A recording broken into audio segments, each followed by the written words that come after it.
O Lajeado sempre foi um lugar, eu considero esquecido.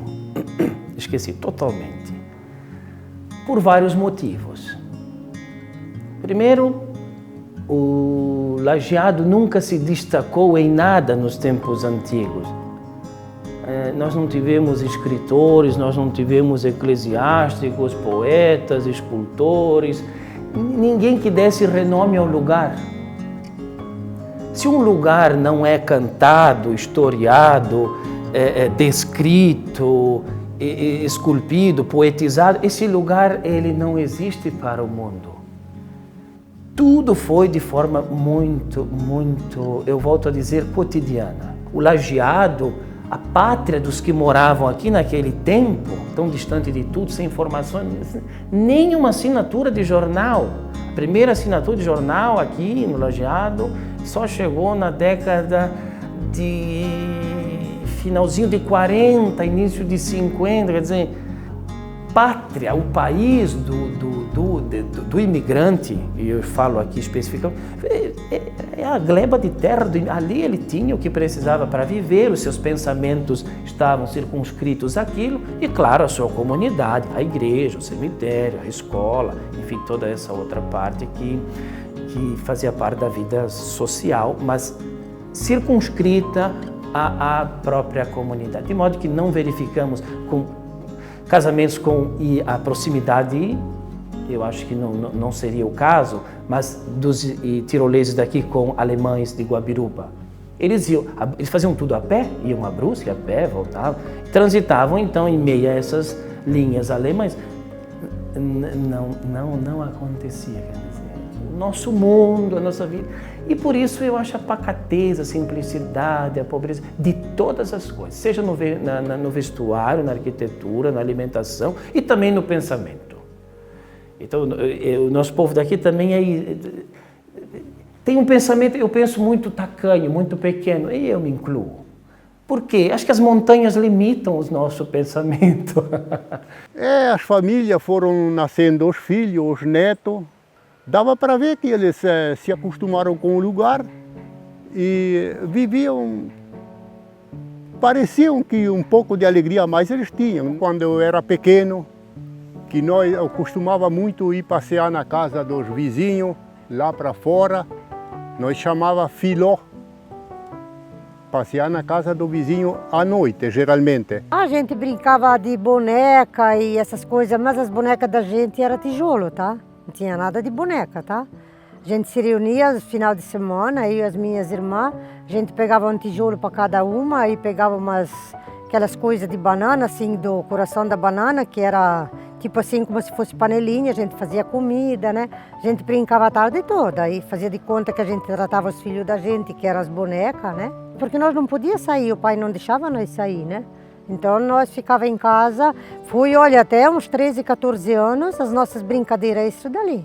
Olha, nós, para dizer a verdade, diversão mesmo nós não tínhamos, a nossa diversão era em casa. Às vezes tinha aquelas domingueiras que eles diziam que se fala tarde dançante, né? A gente ia, né? Mas tinha que perguntar para o pai se ele deixava. Era ali para dentro, perto da igreja, né? Onde que tinha um bar, né? Sempre as domingueiras. Mas aí quando no pôr do sol a gente tem que estar em casa, até não podia o sol sair e nós não estar em casa, né? Porque a bronca era de certeza, né? Não, brinquedo nós tinha pouco. Nossos pais também não tinham como comprar brinquedo para nós. Nós fazia o carinho de madeira, com rodinha de madeira, carregava em cima do muro, sentava em cima e vinha. De estilingue, de funda, caçar passarinho, domingo de tarde. Eram as brincadeiras, correr, um se esconder na capoeira, outro ia achar. Às vezes apostava uma corrida, a gente tinha muita disposição e também não estava que nem hoje em dia, né? Tinha força para correr. Às vezes nós brigávamos, apanhávamos, outro domingo nós estávamos juntos de novo. Ali aqueles que sabiam tocar, iam com a gaita e tocavam um pouco. Não podia escutar uma gaita tocar, porque a minha avó já estava andando para lá e para cá. Ela gostava de dançar. Aquelas gaitas dos velhos lá, o fris, que só tinha aquelas 8 baixos, sabe? Não tinha rádio, então escutava uma coisa dela, mexia com eles, dava para ver, mexiam com eles. Quando tinha casamento, e chamava um homem velho, ele ia de gaita tocar o casamento. Então eles iam com um carro de mola daqui para Guabiruba para casar, os noivos no carro, e ele sentado de frente para os noivos tá tocando a gaita. Ida e volta. Não tinha outra música. O Romani contou, por exemplo, como eram os casamentos.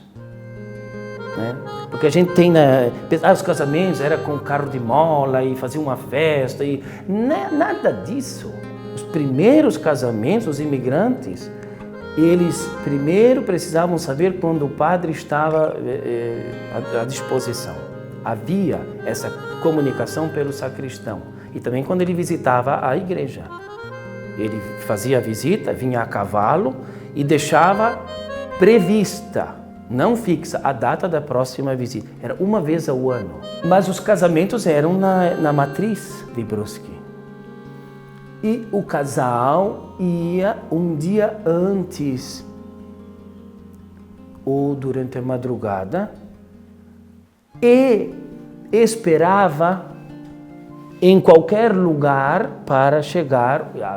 O casamento era de manhã cedo, né? Então eles partiam às vezes à noite, 10 horas da noite, e caminhavam durante a noite, as horas. Imagina, era uma picada, não era estrada. De modo que eles chegavam lá, às vezes ainda era noite, eles dormiam, se acomodavam debaixo de uma árvore ou num rancho, esperar dar o horário, aí subiam à igreja e voltavam e iam para a roça. Isso que ele me contava. Que festa! O casal voltava feliz da vida, a pé, casado, iam trabalhar na roça. Assim foram os casamentos. Mas casamento a gente ia pouco, sabe? Só mais da família era assim. Aí era aquele casamento simples, né? Feito tudo em casa, nada de em restaurante ou em salão, né? Era tudo feito em casa quase. A energia elétrica, no passado meu pai botou um pequeno gerador para a luz. Todo mundo, lá para fora, ninguém tinha energia. Quando o pessoal vinha aqui em casa, via aquelas lamparinas de energia elétrica, ficavam admirado porque alumiavam mais que uma lâmpada de querosene. Isso era querosene, né? Depois veio a energia para lá, nós ficamos com aquelas lamparinas de gerador fraca, aí elas lá eram melhor que as nossas.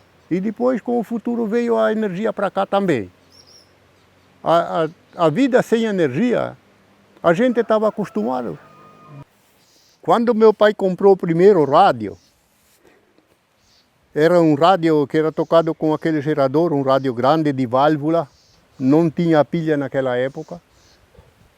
Às vezes, quando ele ia na missa, que eu ficava em casa, eu pegava o rádio no colo, eu sentava lá na escada da casa, ficava um rabicho, ficava lá escutando aquele rádio, e curiosidade para saber o que tinha lá dentro que o rádio falava. Até que um dia, numa revista, eu achei para fazer um curso pelo Instituto Universal Brasileiro, muito famoso naquela época. E o meu pai me apoiou, ele vendeu um boi, me deu o dinheiro do boi para comprar aquele curso, foi o dinheiro de um boi.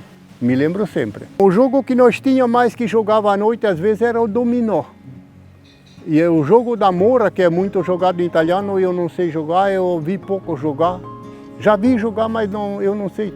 Mas eu sei como funciona, mas eu não sei jogar. Naquela época quase não jogavam. Comecei a ver depois quando faziam uma apresentação numa festa italiana ou num caso desses. Senão não se via jogo da mora quase. Se ficasse doente era chá, era remédio caseiro, até quase na última hora. Depois pegava a carroça e o cavalinho, que nem carro não tinha aqui na região. Pegava o cavalinho e se deslocava até achar um carro lá para a Lajeado Baixo. Uma vez aconteceu que me deu uma cólica muito forte, me levou até lá embaixo no Lajeado Baixo, ali no bairro Adventista, tinha um homem que tinha um carro e dali me levaram lá para Brusque. Olha, nós, para dizer a verdade, quase não existia doença para nós, porque a gente na cama quase não podia ficar, porque a gente não ficava também doente que nem hoje em dia, né?